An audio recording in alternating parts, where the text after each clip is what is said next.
Welcome to 4.3, Modeling with Quadratic Functions. So we are going to apply quadratic vocabulary to some application problems here. And we are just going to look at a few from your packet. There are more that we will do together in class. Okay, so number one says a baseball is hit so that its height above the ground is given by h of t equals negative 16t squared plus 96t plus 4, where h of t is the height in feet, so I'm going to highlight that, and t is the time in seconds after it is hit.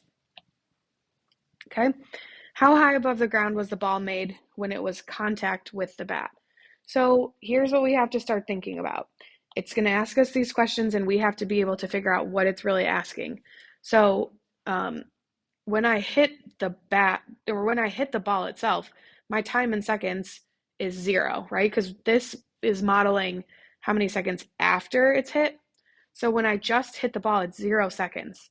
So after 0 seconds, so when x is 0, that's what this is asking, what's y?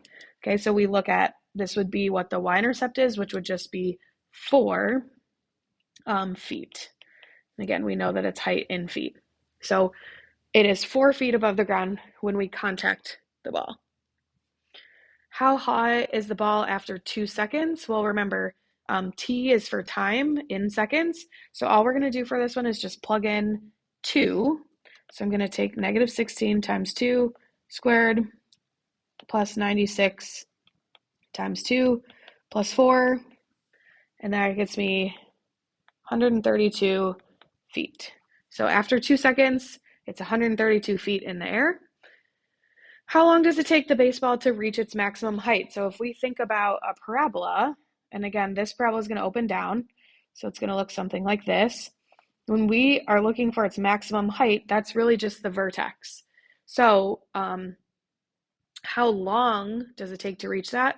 Remember, the time is the x value, so we want to find for C, we want to find the x value of the vertex.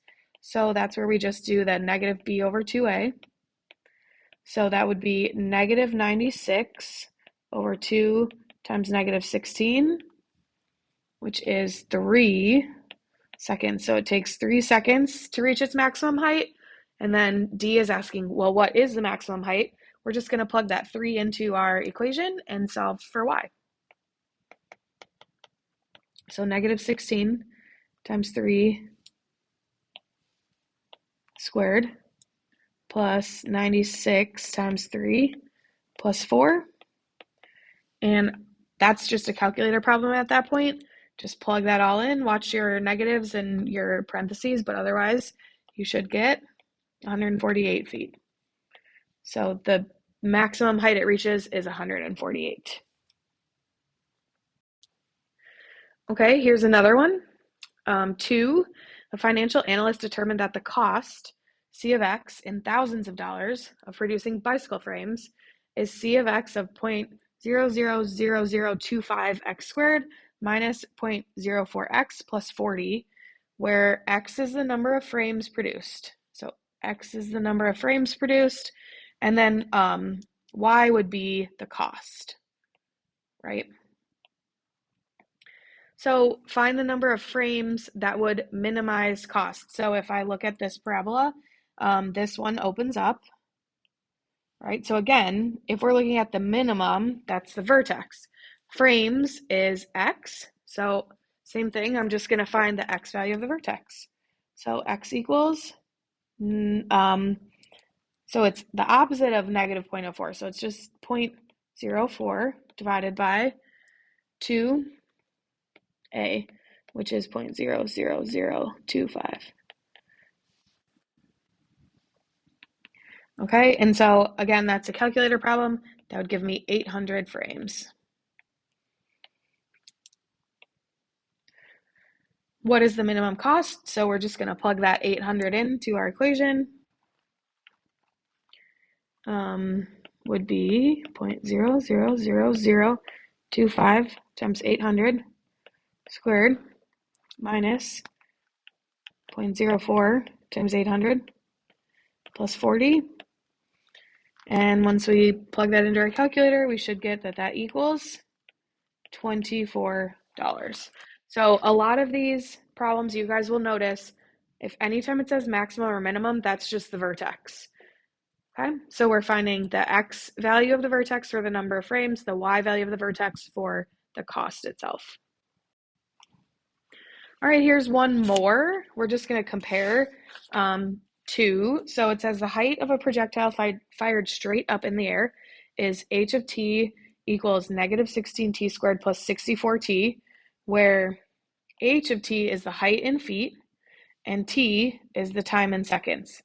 The table represents the data for a different projectile. Which projectile goes higher? How much higher? All right, so first let's look at this projectile that's given to us. So we looked at a table like this in class. If I were to identify the vertex of this, it would be 1.536 because that is the highest point. So we see it increasing. Once it hits 36, it comes back down. Okay, so the maximum height here in this one is 36 feet. So let's look at then the equation that's given to us, right? So to find the maximum height, we need to find the vertex, and height is going to be the y. So we got to start by finding the x. So it's going to be negative 64 over 2 times negative 16, which is negative 64 divided by negative 32, so that's 2. Then I'm going to plug that in because I really want this y value. So negative 16 times 2 squared plus 64 times 2 gives me 64 feet. Okay, so this projectile goes higher. How much higher? It goes higher by 64 minus 36 is 28 feet. So there's the two answers to that problem.